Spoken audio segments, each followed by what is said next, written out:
자, 야구에는 점심 브런치. 안녕하세요. 전 진행을 맡은 도상현 기자입니다. 자, 오늘은 월요일인데, 아니, 맨날 금요일에 나오시다가, 월요일에 나오시니까 좀 어색합니다. 안경현 위원님 나오셨습니다. 안녕하십니까? 안녕하세요. 아니, 저희가 오늘 시작할 때 그랬잖아요. 아니, 위원님 뵈면은 원래는 금요일이라서 기분이 좋아야 되는데, 오늘 이제, 월요일이라 가지고 한 주에 또 시작을 위원님과 또 함께 맡게 됐습니다. 아유, 나도 월요일에 이렇게 아침에 일찍 일어나는 건 이제 처음이네요. 아, 그러니까요. 네. 또 이발도 또 단정하게 하시고 또 네. 멋있으십니다. 네. 아유. 요번 주에 일이 좀 많아서 아하. 미팅도 많고 아하. 그러네. 근데 위원님도 주말에 머리 다듬으셨지만 저도 이제 똑같이 이발했거든요. 네. 이게 깔끔하게 또 한 주를 또 시작하는 모습입니다. 어쨌든 지금 뭐 채팅창에도 많은 분들께서 이렇게 댓글 남겨주고 계시는데요. 저희가 이제 월요일은 이제 오프닝 뭐 여러 가지 이 주말에 있었었던 일들 좀 이렇게 쭉 풀어보면서 한번 좀 얘기를 나눠보도록 할 텐데, 지금 뭐 궁금한 점 있으시거나 아니면 이제 주말 시리즈 도중에 이제 좀 이거 좀 다뤄주세요 하는 게 있으시면 또 저희 댓글로 남겨주시면 또 좋을 것 같습니다.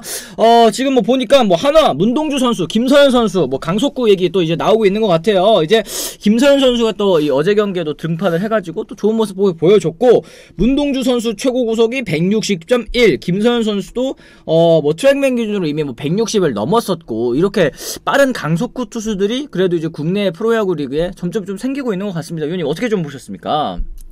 같은 팀에 이제 두 선수가 이제 뭐 말하자면 이제 그 스피드에 대한 경쟁이 또 붙을 수가 있잖아요. 네네. 다치지만 말고 이 두 선수가 선의 경쟁을 계속 했으면 좋겠어요. 그러게요. 그러면서 이제 두 선수 발전하는 모습을 보면 너무 재밌고 좋지 않겠어요? 맞아요. 이제 이 한화 팬 여러분들께서도요, 뭐 배가 부르시겠지만 이 한국 야구 그리고 이제 프로 KBO를 또 좋아하시는 분들 입장에서도 야, 저런 이제 특급 신인들이 많이 나와가지고 이제 빠른 공 던져주고 이러면 참 보기 좋을 것 같다, 이런 생각이 좀 들었어요. 리그의 그 레벨이 올라가잖아요. 빠른 볼 던지고 또 변화구도 잘 던지는 선수들이 계속해서 나오다 보면은 뭐 타자들의 기량도 거기 또 따라서 발전을 하고요. 그렇죠. 그러다 보면 또 다른 투수들도 뭐 빠른 볼이 아니라 변화구도 좋아질 거고 뭐 여러 가지로 좋은 선순환이 일어나지 않을까 이렇게 생각이 들어요. 그러네요. 이 두 선수로 인해서 굉장히 좀 좋은 시즌이 되지 않을까 이런 생각이 드네요. 맞습니다. 김서현 투수의 또 커브, 이게 또 인상적이었다. 김현수 선수를 잡는 장면이 또 압권이었던 듯합니다. 또 무슨 의미가 있겠냐님께서 얘기해 주셨는데, 뭐 페스티벌이야 저희가 이 좋은 거 많이 알고 있잖아요. 처음 데뷔 전부터 뭐 160 가까이 또 이렇게 뿌렸었기도 했고, 근데 이제 뭐 커브라든지 뭐 다른 변화구, 뭐 슬라이더라든지 이런 것들은 좀 어떻게 보셨는지 궁금합니다. 그러니까 빠른 볼 슬라이더 이 두 가지 구종을 주종목으로 하면은 공이 빨라도 나가다 둘 다 걸려요. 타이밍이. 타이밍이 걸려요. 근데 포크볼하고 빠른 볼, 이게 두 가지 조합은 또 잘 안 걸리고, 그리고 빠른 볼과 커브 이것도 잘 안 걸리거든요. 그렇죠. 그러니까 빠른 볼 슬라이드가 가장 많이 걸리고 그 다음 구종들은 그 조합이 상당히 좋아요. 근데 김서현 선수 그리고 문동주 선수 두 선수 모두 빠른 커브를 던질 수 있거든요. 분명히 뭐 슬라이더도 있고, 그러다 보니까 아무래도 좀 레벨이 좀 다른 선수하고 좀 다른 레벨의 그 투수가 될 수 있고, 그렇죠. 지금도 그 정도 수준 된다고 생각을 해요. 맞습니다. 그러니까 이제 이 구속 가감을 통한 이제 상대 타자와의 이제 수싸움에 굉장히 좀 유리한 그런 구종들도 많이 갖고 있다라고도 말씀을 드릴 수 있을 것 같고요. 지금 이제 댓글 보니까 강동찬님께서 삼성 약발 한 주가 못 가네요. 또 털어주세요. 마무리 이승현 갑자기 보직 변경돼서 부담이 되는 듯합니다. 이런 얘기. 이제 좌완 이승현 선수 있지 않습니까? 이제 오성환 선수가 최근 컨디션이 너무 좋지 못하다 보니까 뭐 7회 아니면 좀 앞선 상황에 나오는 케이스 좀 잦아지면서 이제 이승현 선수가 마무리로 나오는데 좀 갑작스럽게 보직 변환되면서 적응을 못하는 그런 부분이 좀 있을 것도 같습니다, 위원님. 왜 안 그러겠어요? 우리나라 최고의 마무리 투수 대신 올라가는 선수가 됐는데 누가 올라가더라도 그건 부담이 될 수밖에 없고, 뭐 그런 와중에 이제 아무래도 그런 선수에게는 조금 배려가 좀 있어야 되지 않을까? 마무리 상황도 좀 터프한 상황이 아니라 주자가 없고 좀 편안한 상황이 올라갈 수 있는 그런 여건을 좀 만들어 줘야 돼요. 네. 그렇지 않으면 오승환 선수 자리를 이어받는 선수인데 누가 올라오더라도 어떤 투수가 하더라도 오승환 선수에 대한 그림자가 있기 때문에 쉽진 않죠. 부담스러울 수밖에는 없다. 뭐 이런 부분도 또 말씀해 주셨습니다. 이게 보직에 대한 부담도 있지만 이 전임자 그리고 이제 오승환 선수라는 뭐 역대급 마무리 투수, 뭐 최고의 마무리 투수 이 자리를 이어받는다라는 또 부담감도 없지 않아 있을 것 같다. 마무리 투수가 없는 그런 팀에서 뭐 벌떼야구라고 하죠. 이 선수 나가고 저 선수 나가다가 어떻게 이제 본인 스스로 자리를 잡게 되면은 달라요. 마음가짐도 다르고. 근데 오승환 선수 자리를 내가 이제 그 다음부터 오승환 다음이다 이런 생각을 하면은 그렇죠, 그렇죠. 다르죠. 아, 맞습니다. 어쨌든 지금 뭐 LG 얘기도 많이 물어보시는 것 같은데 저희가 LG 얘기는 저희 첫 번째 주제로 좀 자세하게 좀 다뤄보는 시간 가져보도록 하겠고요. 민들레 오빠님 안녕하세요. 지난 주중까지 기아 야구가 아파서 야구 컨텐츠 멀리하다가 주말 시리즈 보고 또 돌아왔다고 얘기를 해주셨는데 사실 요번 기아 타이거즈 주말 시리즈는 얻은 게 굉장히 또 많은 그런 시리즈였던 것 같습니다. 양현종 선수가 역대 세 번째로 통산 160승 이제 송진우 선수와 또 정민철 선수에 이어서 또 이제 160승을 달성을 했고 최영우 선수도 이승엽 선수 뛰어넘고 KBO 통산 2루타 최다 신기록을 또 작성을 하게 됐습니다. 이 기아 타이거즈 이번 주말 시리즈 동안 그래도 좀 반등하는 모습을 보여줬습니다. 이 양현종 선수 참 롱런한다라는 생각이 좀 들어요. 어떻게 좀 평가를 하시는지. 네. 글쎄 뭐 경기 운영이 상당히 좋았죠. 지금 양현종 선수 공이 예전처럼 타자를 압도하는 공은 아닌데요. 네. 그러다 보니까 경기 운영이 상당히 좋았고 뭐 최용우 선수의 홈런도 좀 인상적이었고요.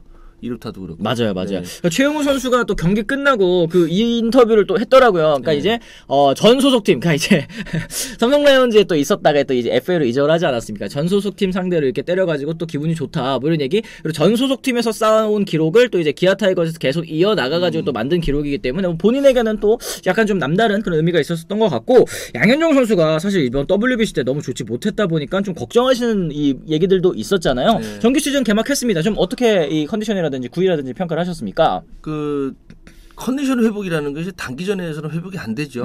아무리 노력을 하더라도 미리 준비가 안 돼 있으면. 그런데 네네. 정규 시즌 같은 경우에는 한번 안 좋아도 그 다음에 루틴을 가지고 다시 회복할 수가 있는 기회가 생겨요. 네.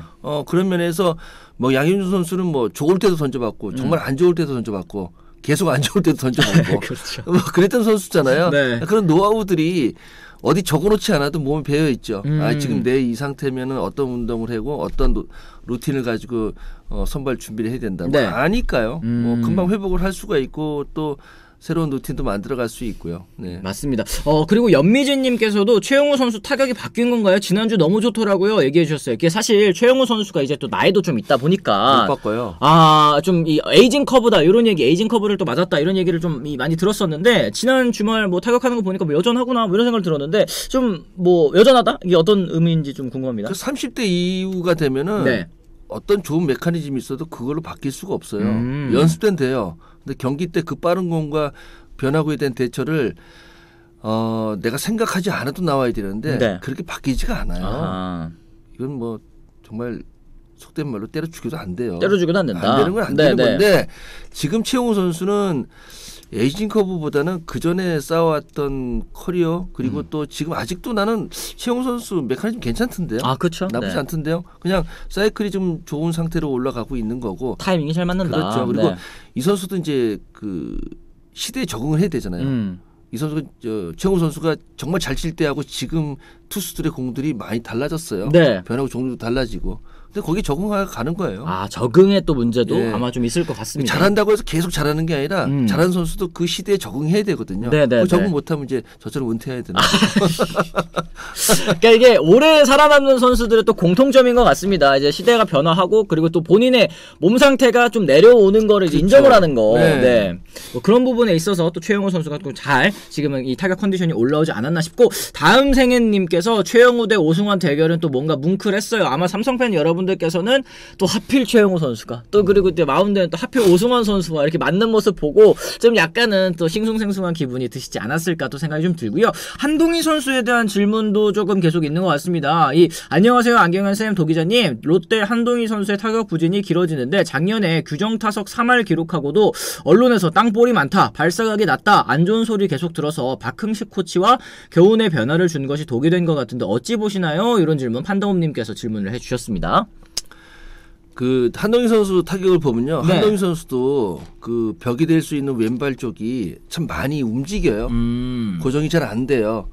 그러니까 이대호 선수처럼 되기 위해서는 그 왼발이 고정이 돼야 되고 네. 오른발 회전이 돼야 되는데 왼발이 많이 움직이다 보니까 그 포인트에서 공이 맞을 때 조금씩 변화가 생기거든요. 좀 살짝 밀릴 때도 있고. 그렇죠. 뭐 좋을 때야 뭐 어떤 폼으로 쳐도 다 좋은데 그렇죠. 그렇지 않을 때는 사실 그런 부분들이 약점이 될 수가 있고 왼발이 많이 움직인다는 것은 자기가 생각했던 그 히팅 포인트에서 맞을 때 변화가 생기는 거거든요. 네네. 그리고 투수의 공이 똑바로 오진 않잖아요. 네네네. 그러다 보니까 자꾸 이제 빗 맞고 땅볼이 될 수가 있어요. 근데 이 부분은 아직 그 최용우 선수는 변화할 수 없지만 네.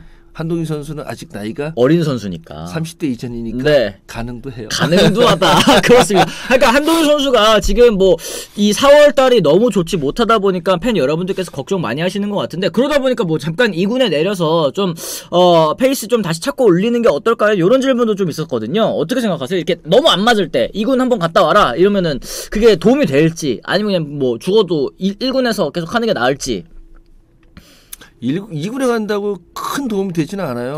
그냥 1군에서 연습 많이 시키면 되잖아요. 그렇잖아요. 2군에 연습하라고 가는 건데 한동희 선수는 뭐 주전인데 주전을 2군에 보낼 필요는 없이 그냥 1군에서 연습 많이 시켜서 또 적응해 가는 거죠. 그렇죠. 네. 뭐 2군 간다고 뭐 거기서 뭐 1군 선수보다 더 뛰어난 공을 보고 준비를 하겠어요? 그렇죠. 그렇진 않잖아요. 네네네. 1군에서 이제 계속 뭐 지금 4월이니까 연습을 많이 시켜야죠. 뭐 어떡하겠어요. 그냥 가만 놔둔다고 되는 건 아니니까. 그렇습니다. 네. 네. 어쨌든 한동희 선수도 이 바뀐 타격폼 아니면 이제 바뀐 뭐 타격 메커니즘 이런 거에 또 적응해 나가는 또 시간이 네. 필요하다 보니까 뭐 약간은 좀 시간을 주셔도 어떨까라는 생각을 좀 합니다. 어쨌든 지금 뭐 김준욱 선수 얘기도 있고 뭐 롯데자이언츠는 지금 뭐 안 좋은 부분 뭐 외국인 선수들이라든지 아니면 한동희 선수의 부진이라든지 뭐 여러 가지가 있겠습니다만 그래도 또 좋은 부분들도 또 많이 나오고 있지 않습니까? 특히 뭐 이제 김준욱 선수가 이 필승조로 자리를 잡아가고 있는 모습이 굉장히 좀 인상적인 것 같습니다. 잼나게 살자님 아유 고맙습니다. 좋아요 누르고 봅시다. 또 이런 얘기해 주셨고 나경님께서도 또 좋아요 누르고 봅시다 얘기해 주셨습니다. 저희 지금 시작하자마자 600분 넘게 거의 700분 가까이 시청을 하고 계시는데요. 야 어떻게 이러냐? 지금 시청자 수의 딱 10분의 1만 좋아요를 눌러주셨어요. 67분만 이렇게 눌러주셨는데 좀 많이 올라갑니다. 저희 좋아요 한 번씩 또 눌러주시면서 같이 저희 방송 시작을 해보도록 하겠습니다. 저희 그러면은 이제 첫 번째 주제 이 얘기가 가장 많은 것 같아요. 저희가 LG 트윈스 얘기 또 안 해볼 수 없을 것 같습니다. 바로 LG 트윈스 얘기 한번 시작을 해보도록 하겠습니다. 자 어제 LG 트윈스가 여러가지 문제점을 드러내면서 허무하게 또 하나에게 1승을 또 헌납하고 말았는데요. 어제 주요 상황 8회와 9회 연달아서 좀 나왔습니다. 8회 수비부터 저희가 한번 좀 짚어보도록 하겠는데요. 이 수비의 기본 부재가 불러온 동점이다. 이 번트 때 투수 앞에 굴러온 볼 이제 문보경 선수와 또 정우영 선수가 동시에 또 달려들면서 서로 또 이게 충돌을 하고 말았습니다. 정우영 선수가 본인이 처리하겠다라고 이제 수신호를 했습니다만 이 문보경 선수가 또 달려 들어오면서 이 모든 주자를 또 살려주게 됐고 이게 나중에 중견수 플라이 때 점수를 주어서 또 패배하는 추가 실점을 하는 결과를 또 초래하고 말았는데 요 상황부터 저희가 한번 좀 짚어보도록 하겠습니다. 요거 어떤 좀 상황이라 좀 봐야 될까요? 우리 이제 보면은 두 선수 모두 적극적이라서 부딪혔다고 생각하지만요. 네네. 저는 소극적이라서 부딪혔다고 생각을 해요. 소극적이라서 오히려. 네. 정말 적극적이면 비켜 그러면서 치고 나가야 돼요. 두 선수 중에 하는 선수는. 네네. 근데 그런 면이 없었어요. 내가 잡을게 그냥 내가 내공이구나 싶어서 그냥 간 거지. 내가 잡겠다고 의지를 보이고 확 쳐 들어가진 못했거든요. 네네. 그러니까 이런 상황에서는 콜플레이가 중요해요. 내가 잡겠다. 내가 의지가 있다면은 정말 주위에 올 수 없게 소리를 질러야 되거든요. 자신 있다. 내가 이제 수비할 때 자신 있다 이런 느낌으로. 네. 영어 안 써도 돼요. 아하. 야구라도 나가 비켜 하고 이렇게 비켜 그러면서 나가면 치고 나가서 자기가 빨리 수비를 해야죠. 네. 적극적으로. 그 적극적인 면이 안 보였어요. 그렇습니다. 그러니까 이거는 사실 뭐 누구 한 선수만의 잘못이라기보다는 약간 두 선수 모두 내가 처리할 수는 있는데 그렇다고 뭐 내가 막 이제 적극적으로 뭐 요런 게 아니라서 벌어진 일이라고. 프로야구는 아마 때하고 다르잖아요. 관중도 많고 주말 경기 더 많잖아요. 그렇죠. 그럴 때는 정말 옆에서 누가 다가오지 못하도록 그렇게 강하게 나가야 돼요. 그러지 못하면 또 부딪히고 뭐 난리도 아니죠. 그렇죠. 야구장 뭐 시끄러워서 못 들었을 수도 뭐 테슬라님께서 또 얘기를 해주셨고 위에 보니까 어디 볼까요? 아니요, 저기 아무리 시끄러워도 들려요. 그건 들려요. 네. 이 그라운드 안쪽에서 이제 하는 얘기 뭐 가깝잖아요. 타석에서 사실. 욕하는 거 다 들려요. 걱정하지 마세요. 다 들리니까. 다 들린다고 합니다, 여러분. 그런 부분은 이제 걱정하시지 않아도 될 것 같은데 지금 그러면은 누가 사실은 이제 수비에 우선권이 있느냐 이런 얘기도 또 있습니다. 누구의 우선권인가요? 뭐 이런 질문. 네. 어떤 상황에 따라서 어떤 상황 선수가 좀 더 적극적으로 또 했어야 되는지 이것도 좀 궁금하신 것 같습니다. 먼저 잡겠다고 하는 사람이 우선권이고 그 정우영 선수하고 이제 문병현 선수 부딪힐 때는 정우영 선수 정면으로 가긴 했어요. 네네. 그렇지만 이제 보통 이제 야수들은 투수에게 수비를 안 시키려고 하고 그런 상황이라 그리고 또 투수들은 투구하고 송구하고 다르잖아요. 그렇죠. 투구는 잘하는데 송구는 못하는 선수 많잖아요. 그렇죠. 그렇기 때문에 이제 삼루수가 많이 잡는 편인데 뭐 이거는 뭐 원론적으로 삼루수가 빨리 콜을 해서 그 투수를 비키게 만들어야 돼요.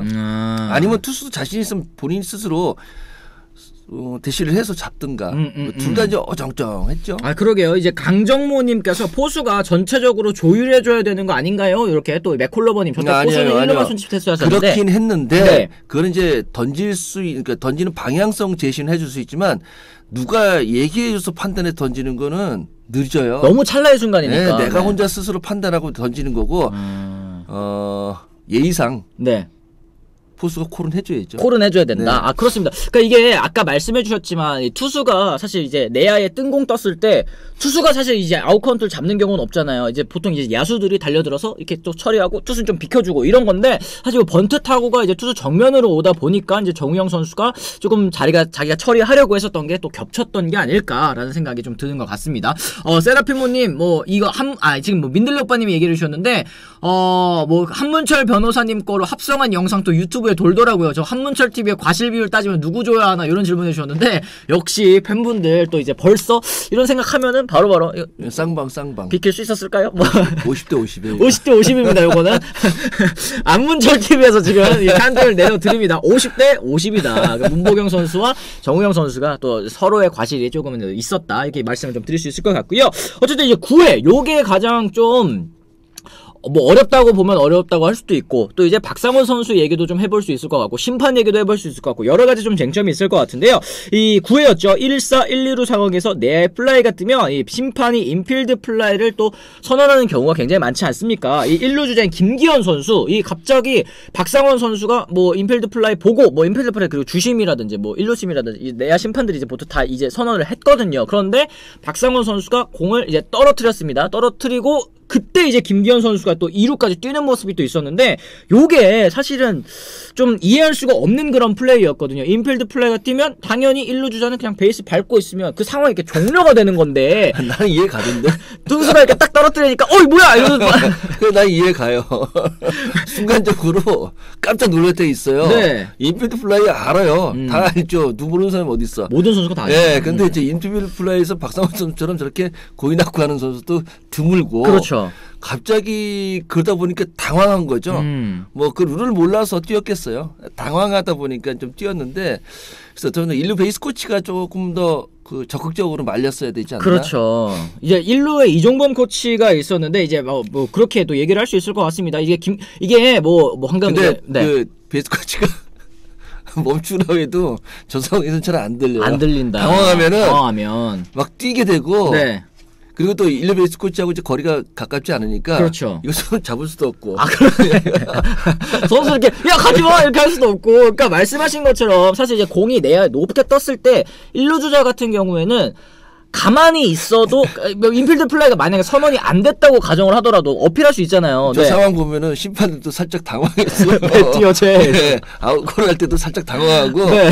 모든 사람이 다 당황해요. 아. 그러니까 편안하게 관중석에서 보면은 저 인필드 플라이인데 왜 뛰어? 쟤는 왜 저래? 이럴 수 있는데 네. 그 상황에 맞닥뜨리면 고의 낙관 이렇게 되고 또 심판들도 인필드 플라이 선언을 했는데 저 뛰어서 아웃되면 이거 뭐지? 이렇게 살짝 잠시 또, 예. 네, 이제 좀, 뭐라고 해야 될까. 나가 뜬다고 해야죠. 좀 벙칠 수 있는 그런 상황이 좀 나왔던 것 같은데, 사실 네. 김기현 선수가 그 상황에서 전혀 뛸 필요가 없었던 게, 박상원 선수가 고의 낙구라고 이제 얘기를 해주셨지만, 이건 사실 이제 좀 재치 있는 플레이라고 또 보는 것이 또 맞을 것 같습니다. 이렇게 떨어뜨려서 1루 주자가 갑자기 뛰어. 그러면은, 왜 뛰지? 2루에서 또 잡아내고. 이게 사실은 김기현 선수는 안 뛰더라도, 이게 만약에 뭐 인필드 플라이가 선언이 안 됐더라도, 이건 벤치 쪽에서 이제 항의가 들어갈 수가 있는 부분이기 때문에 아예 저는 뛸 필요가 없었다 생각하는데 아까 말씀해 주신 것처럼 뭐야 공 떨어뜨렸네? 그럼 나 뛰어야 되나? 이러면서 이게 참 너무 당황하다 보니까 네, 나온 플레이 상황이잖아요. 인필드 플레이 하면 타자는 무조건 아웃이 되잖아요. 네. 근데 그래서 이제 점유권은 1루 주자에게 있어요. 1루 베이스는 내 자리인데. 그러니까요. 자기가 비켜줄 필요가 없는데. 없죠. 근데 알면서도 몸이 글로 갈 수도 있어요. 네. 누구라도 다.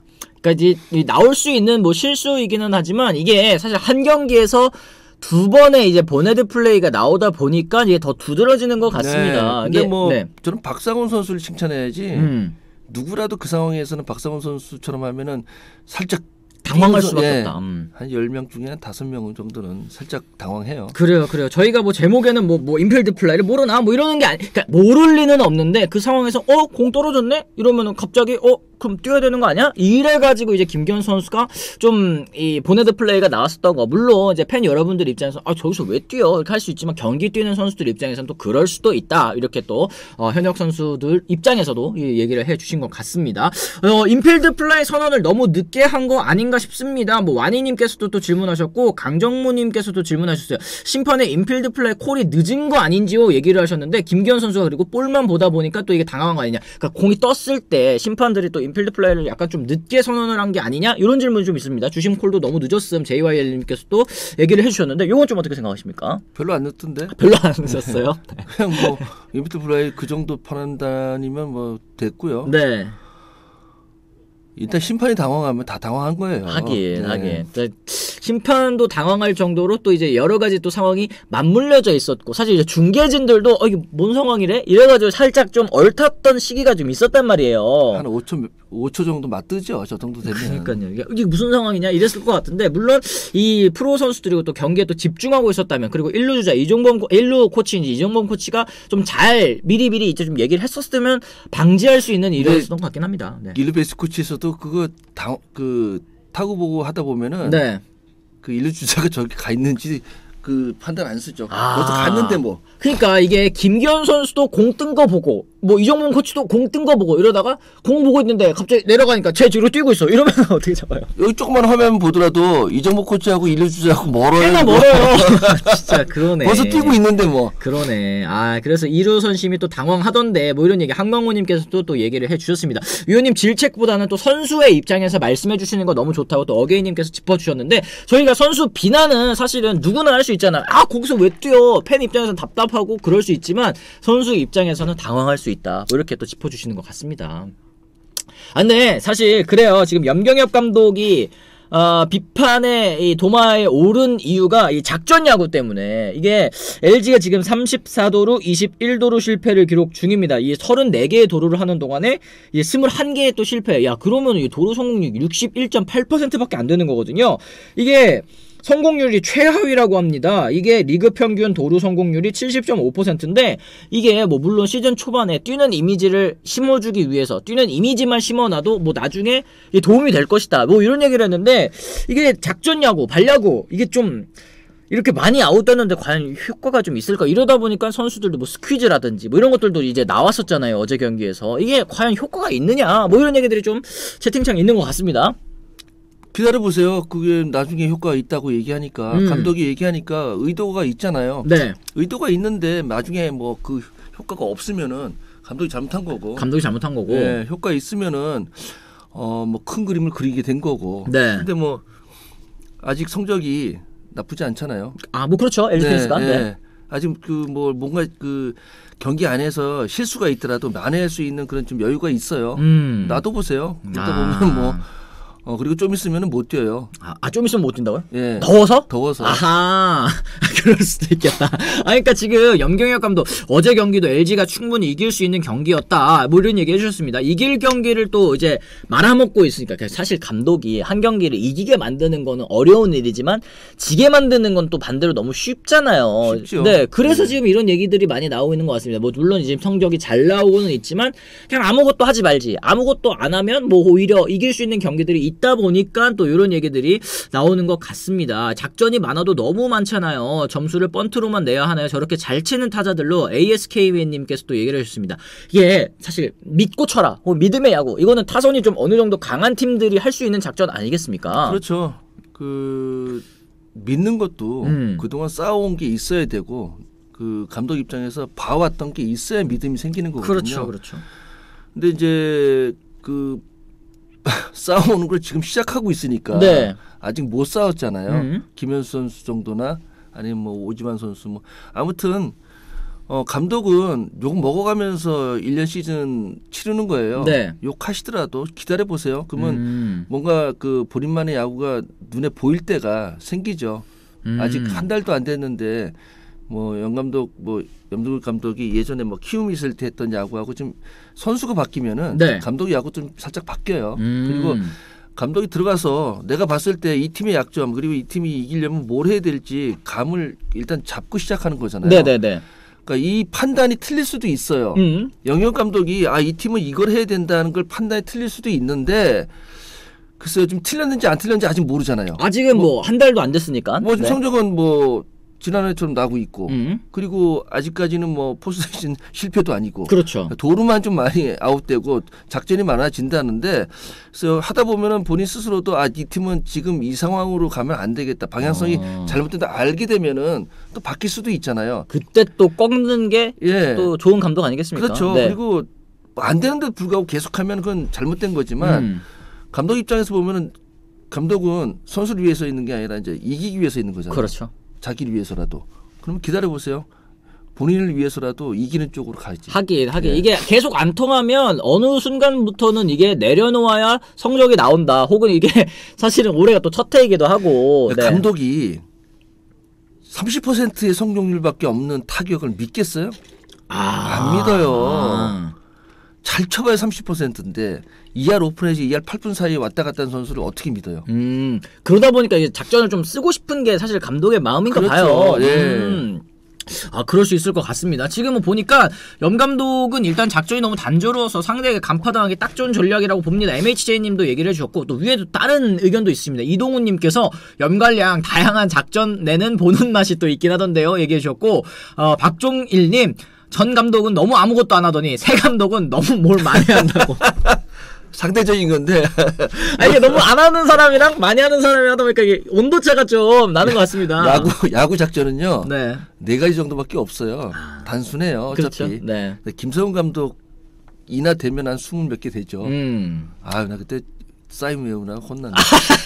김성근 감독님 이렇게 하면 그리고 김성근 감독님 최강야구에서도 스키즈 되시더라고요. 그러니까요. 그거 보고 역시 뭐 작전이 참 많구나 이런 생각을 저도 했는데 30%라니까 머리로는 이해는 된다만 휴 ASK맨님 또 얘기를 하셨고 이응육님 팀 타율이 타선을 못 믿으면 또 어떡하나요? 또 이런 얘기. 이것도 사실 팬 여러분들의 마음도 저는 이해가 갑니다. 이게 믿고 기다려주면 어쨌든 이제 불러드릴 수 있는 타자들인데 괜히 작전 내다가 뭐 2루에서 죽고 뭐 도루하다가 또 죽고 이러다 보면은 그때 작전만 안 냈어도 몇 점 들어오는 건데 또 이렇게 생각하시니까. 근데 만약에 믿고 쳤는데 안타 못 치고 병살타 치고 그러면 또 뭐라고 할 거예요? 그때는 작전 좀 내지. 왜 번트 안 돼? 뭐 무사 1루에서 왜 번트 안 돼? 뭐 이렇게 생각하시는 분들도 있겠죠. 그렇게 돼요. 근데 어쩔 수 없잖아요. 감독이 작전이라도 마음대로 해야지. 네.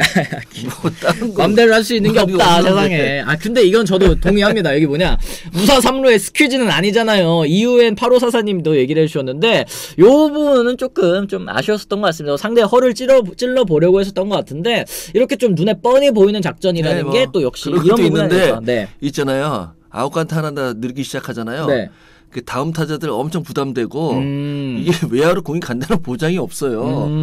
땅볼이 된다는 보장도 없고 삼진도 많고 내야 플라이도 많고 그리고 아주 깊숙하지 않은 외야 플라이도 많아요. 경험수가 너무 많잖아요. 그렇죠. 그냥 이 점수가 하나가 꼭 필요했던 거예요. 감독 입장에서는 뭐 어떻게 보면은 뭐 쪼잔하기 뭐 이럴 수 있지만 감독 입장에서는 다음 투수도 생각하고 다음 뭐 대타도 생각하고 여러 가지 생각하려면 이 점수가 꼭 필요했던 거예요. 빠른 시점에서 필요했던 거겠죠. 그렇습니다. 어쨌든 뭐 팬 여러분들께서는 그냥 좀 플라이 하나 이게 이 플라이가 이게 또 나오는 게 또 어려울 수도 있으니까 또 이런 얘기를 해주시는 것 같습니다. 어쨌든 염경엽 감독 아까 말씀드렸다시피 현재까지는 LG 트윈스가 성적이 또 좋잖아요. 이제 좋기 때문에 아직까지는 조금 기다릴 만한 여유가 있는 팀이기는 하지만 사실 이렇게 시즌 초반에 1, 2승 이렇게 계속 흘리는 게 또 나중에 어떻게 될지 모르니까. 시즌 끝나봐서요. 그 나중에 이 경기 이겼어야 되는데 이 생각 엄청나게 해요. 그러니까요. 한 경기가 뭐 승차 한 경기가 아니잖아요. 그렇죠. 네. 이걸 졌는데 이겼다가 두 경기가 두 경기니까. 이거 엄청나게 큰 건데. 그러니까 이게 흐름을 한 3번만 돼봐요. 이게 이제 포스트시즌 올라오고 못 올라오고 그 정도의 그 경기 차이가 되는 거예요. 그렇죠. 6경기인데. 그렇습니다. 어쨌든 LG 트윈스 지금 이렇게 흘린 이 작전 야구 때문에 흘려놓은 승수가 과연 나중에 어떻게 또 작용을 할지 봐야 되겠지만 현재로서는 좀 성적이 좋기 때문에 아직은 좀 기다려주셔도 되지 않을까 뭐 이 정도로 저희가 정리를 해보도록 하겠습니다. 자, 저희 또 댓글 잠깐 또 소개를 해보고요. 이제 다음 주제로 좀 한번 넘어가 보도록 할 텐데요. 이런 것도 있습니다. 페넌트레이스 야구를 너무 플레이오프 모드로 매일 하니까 선수들 가을 가면 지칠 듯 살살합시다 연갈량 이런 얘기 있었는데 작전이 많이 걸리는 야구. 그러면 이제 선수들이 좀 피곤하거나 지치거나 뭐 정신적으로 좀 힘들거나 뭐 이런 게 있나요? 뭐 돌은 좀 힘들겠죠. 돌은 뭐 그린라이트들이 본인이 원할 때 저희가 본인 타이밍 될 때 뛰는 거하고 디스볼하고는 다르잖아요. 네네. 이 타이밍에 꼭 뛰어라. 나 같은 사람. 아 예. 나 그린라이트가 아니니까. 발이 이렇게 빠르신 편은 여기 아니셨으니까. 뛰어라. 네. 그러면 나 그때 뛰어야 되는 거야. 네. 그럼 난 피곤해져. 그렇구나. 계속 이렇게 집중하고 있어야 되니까. 아. 뭐 자주나 뛰었나? 아, 이제 작전 딱 나오면 그때 딱 집중해서 뛰어야 되니까 그런 부분은 좀 이제 신경이 많이 쓰일 수는 있을 것 같습니다. 근데 여름 되면은 작전 많이 걸리는 거 안 건드리면 여름 되면 다 똑같아요. 그렇습니다. 그렇습니다. 지금 볼까요? 이제 어제 이제 안권수 선수 그저께 멀티 홈런 또 소름 돋았습니다. 안민영 님께서 또 얘기를 해주셨고 안권수 선수 저 나이대에 저 정도 운동 능력 보여주는 게 참 대단합니다. 또 이렇게 얘기해 주셨습니다. 그러니까 은근히 롯데자이언츠가 올 시즌에 기대를 많이 하지 않았던 선수들이 이렇게 딱 치고 올라오는 케이스들이 좀 많이 있는 것 같아요. 근데 반면에 기대했던 선수들, 잘해줄 거라 생각했었던 선수들도 이 좋은 성적이 안 나오다 보니까 이 시너지가 잘 안 올라오는 건 같다는 생각이 좀 들거든요. 뭐 스트레일리, 반즈, 여기 뭐 박세영 선수도 약간 지금 저조한 성적이다 보니까 어떻게 보십니까, 롯데자이언츠? 네. 그 프로에서 이제 선수 기량을 올리는 건 코치들의 몫이 많죠. 네, 코치. 근데 이제 전체적인 컨디션을 맞춰서 시즌을 들어가게 하는 감독 몫이에요. 감독이 이제 그런 몫을 이제 만들어줘야 되거든요.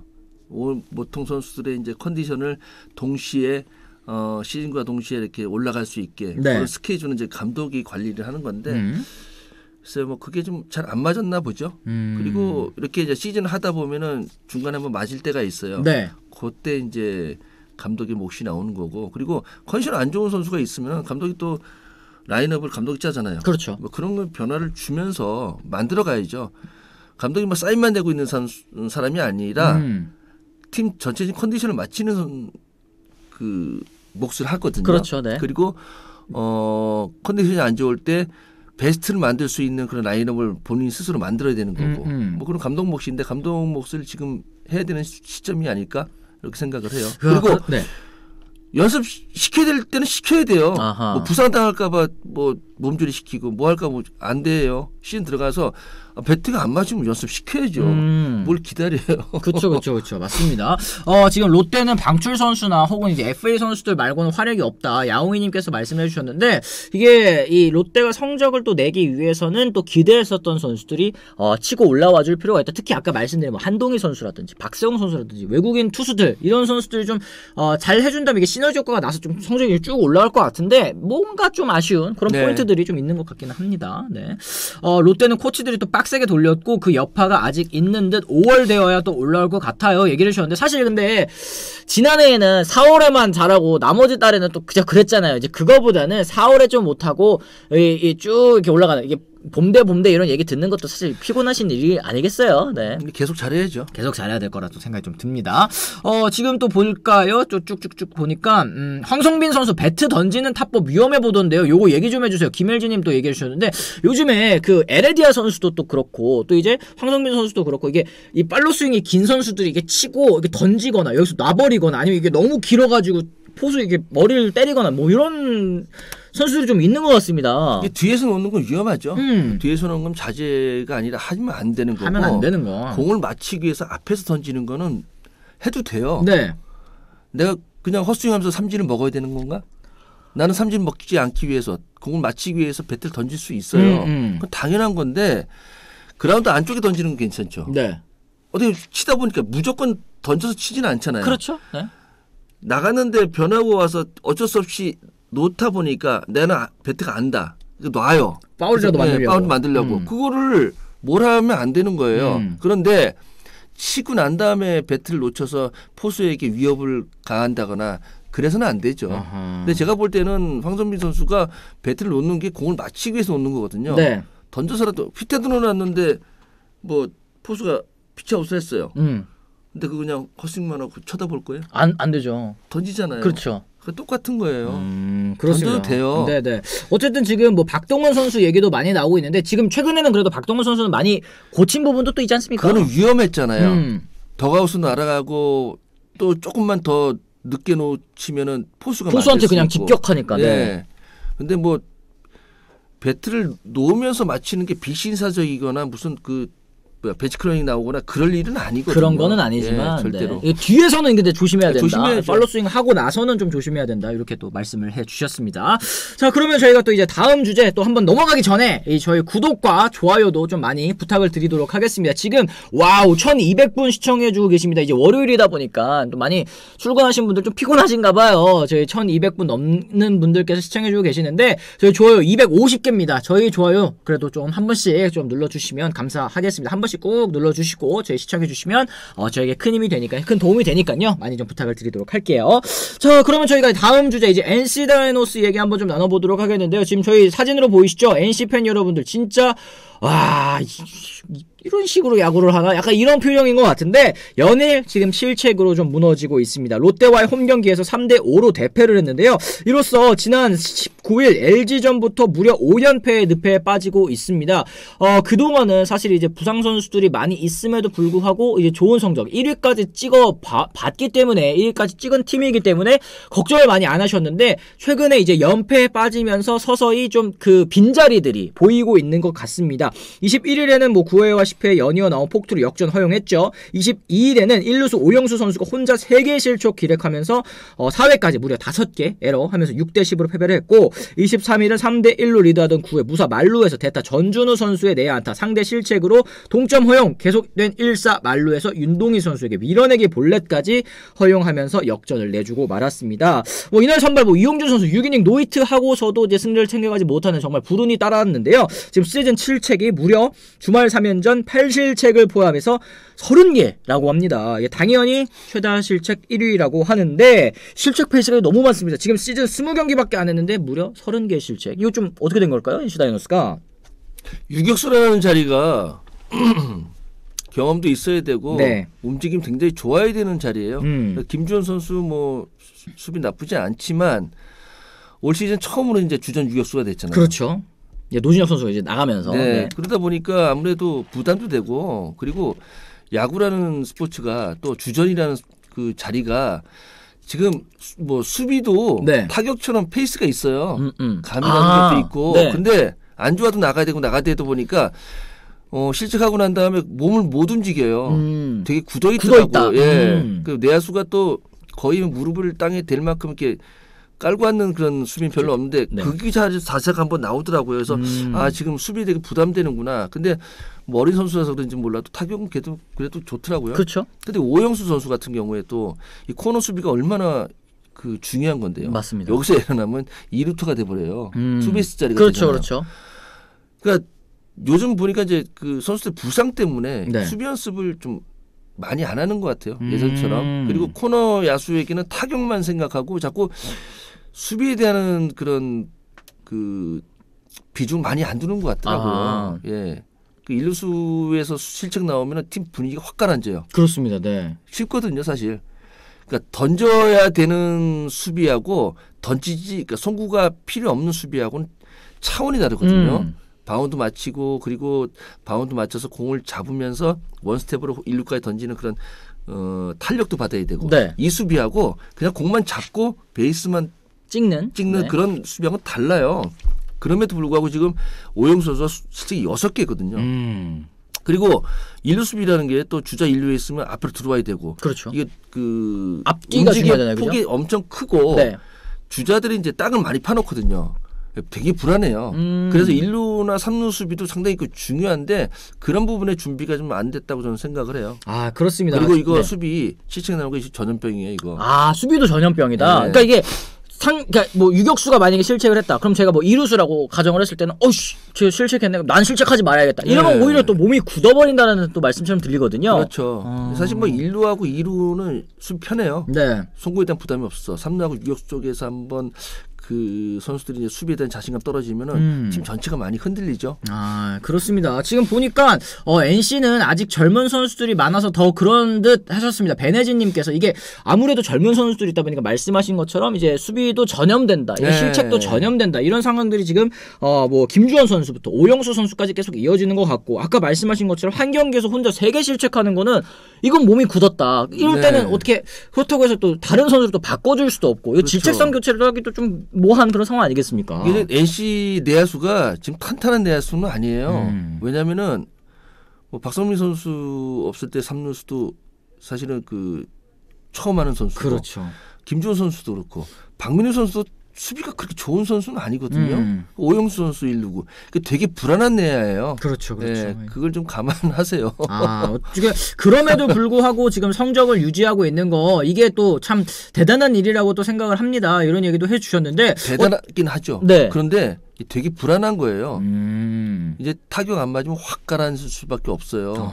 그거 조심해야 돼요. 그렇습니다. 그러니까 이게 사실은 점수를 내는 거 이제 타격으로 내는 것도 중요하지만 타격은 이제 항상 말씀하시는 게 사이클이 있다라는 거잖아요. 네. 근데 뭐 수비라든지 뭐 이런 부분은 저점이 있는 거다 보니까 이 저점을 좀 끌어올리는 게 NC 다이노스의 좀 이 과제가 아닐까라는 얘기를 합니다. 그리고 어린 선수들은 지금 맨날 그 2조잔대에서 야구하다가 네. 프로 와서 이제 그라운드에서 하잖아요. 그렇죠. 그러다 보니까 실책 뭐 1년 내내 하다 보면 실책 많이 나올 수 있어요. 그렇습니다. 그렇습니다. 이 박민우 선수도 또 타격으로 뜬 선수 수비가 좋다고 평가 들은 적은 없음. 또 이렇게 호날두님께서 말씀하셨는데 이 박민우 선수 이 또 어쨌든 내 또 베테랑 아니겠습니까? 이런 선수들이 그래도 좀 딱 중심을 잡고 신인 선수들 좀 이끌어가는 그런 역할도 좀 필요할 것 같은데 이 내야 수비의 사령관이라는 얘기를 또 하잖아요. 유격수가 보통 이런 역할을 하는데 이런 경우에는 또 이제 베테랑 선수 좀 어떻게 이 역할을 좀 해야 될까요? 그런 게 좀 있을까요, 위원님? 글쎄요, 뭐 수비가 갑자기 좋아질 수는 없고 타격으로 계속 가야 되지. 그나마 그래도 네. 타격으로. 네.